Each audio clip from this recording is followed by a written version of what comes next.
妙招姐，学小妙招，让你的生活变得更有趣。Hello， 大家好，我是妙招姐。现在这个季节是感冒咳嗽的多发季节，不光小孩，许多大人也是一天到晚的咳嗽。妙招姐也逃不过这个魔爪，各种感冒止咳清火药，不知道吃了多少，就是不见好转。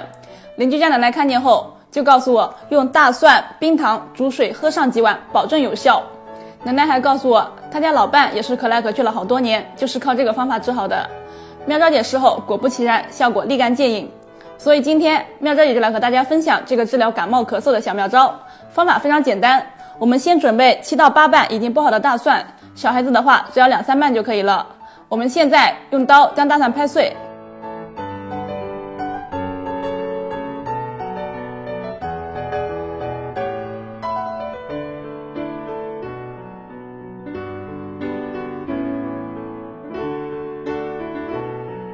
然后再加入几块冰糖，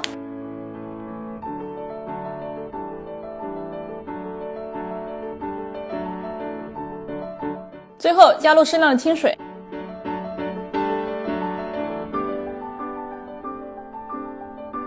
好了，我们现在就拿去锅里蒸吧。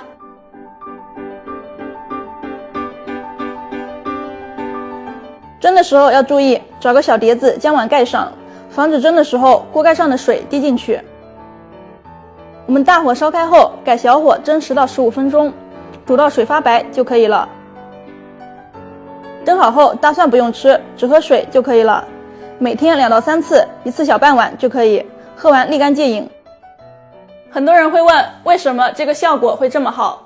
其实大蒜中还有一种叫硫化丙烯的辣素，对病原菌和寄生虫有很好的杀灭作用，可预防治疗感冒，减轻发烧、咳嗽、喉痛及鼻塞等感冒症状。冰糖又有化痰、止咳、润肺的作用，还有我们平时还可以用大蒜泡水喝来预防感冒哦。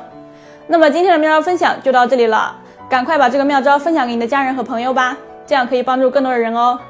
如果你想看更多的生活小妙招，就请关注妙招姐吧。还有记得在下方点赞留言哦。我们下期再见，拜拜。